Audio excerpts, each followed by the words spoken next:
I want to talk to you today about the most ideal balance sheet structure that we have found in our work.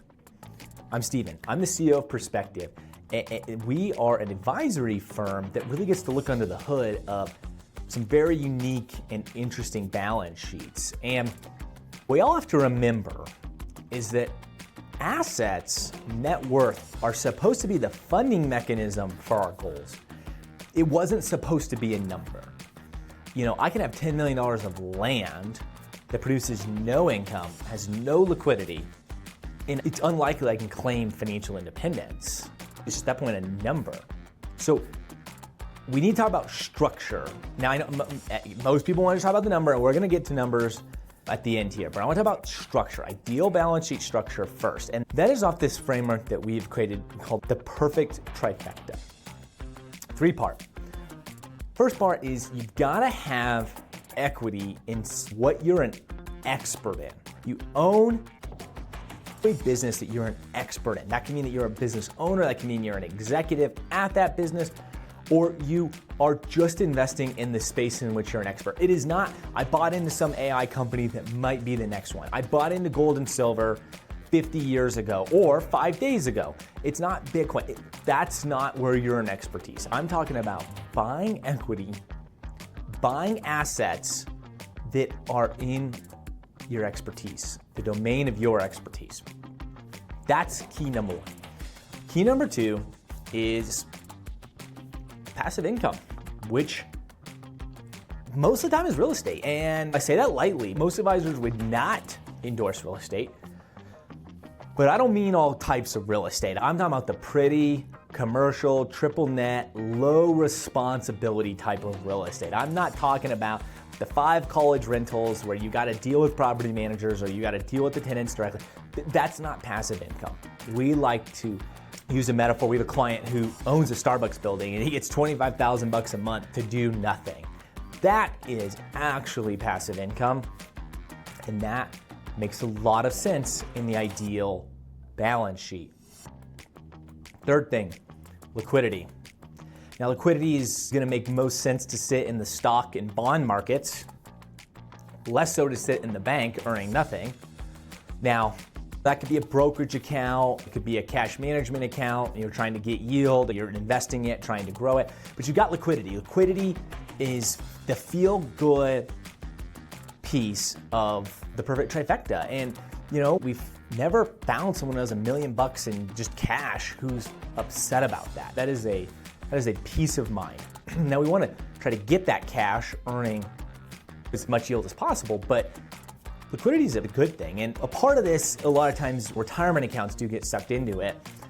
Liquidity is a little bit less so in a retirement account. There's 2 types essentially of retirement accounts. There's pre-tax dollars and Roth dollars.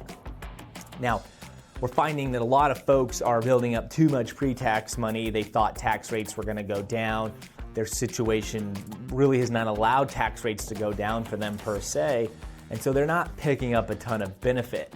And sometimes they're actually costing themselves. So Roth is your friend. Tax-free money that comes out and it's growing tax-free. We've just never met someone with too much Roth money. And so if I got healthy Roth money, I've got really good brokerage account, I've got a cash management account, I'm getting strong yield, that is liquidity that fits so beautifully into this perfect trifecta. And so now we talked about structure, let's talk about dollar amounts. Kind of 3 bands I want to talk about. There's kind of the $2 to $5 million net worth band. That is a group who's just, they're not likely going to run out of money. They feel good about where they're at. And that's a great place to be. There's the $5 to $10 million group. I would actually argue that's kind of the sweet spot.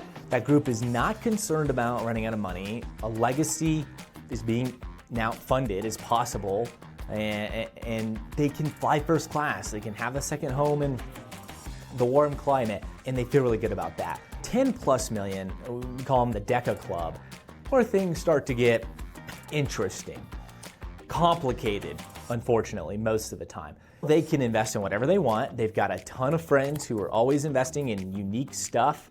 The one I just heard today was grow houses, and in which the guy's been pouring money into for 5 years and hasn't got anything out of it yet. That's what happens in the DECA club, that gets things messy, the need to get complex. We are often not finding a higher degree of freedom with the DECA Club than the people in the $2 to $5 million band. And that's a problem. Mathematically, you should feel more free. But they're not, and because they forgot the most important part. The number, that net worth, was supposed to be a funding mechanism for goals. It wasn't supposed to be an identity-based metric. I'm not enough, but if I get to a certain amount, I will be. It doesn't work. And we're finding it's actually quite messy. Many of our clients are in that space, and so a lot of our work has become helping them get a balance sheet that's built around their goals and not around a number. So, to wrap it up, should your goal be a number? Probably not. It needs to be the funding mechanism, and that just takes having a great conversation with your advisor about your goals, reverse engineering what that number should be, and then anything that ever goes above that number, there is a plan, a legacy plan. Those are really legacy dollars. Those are not dollars you're gonna use. That might be to your kids, that might not be to your kids. That should be the goal. I don't wanna be the guy with a ton of money and no freedom. Until next time, blessings.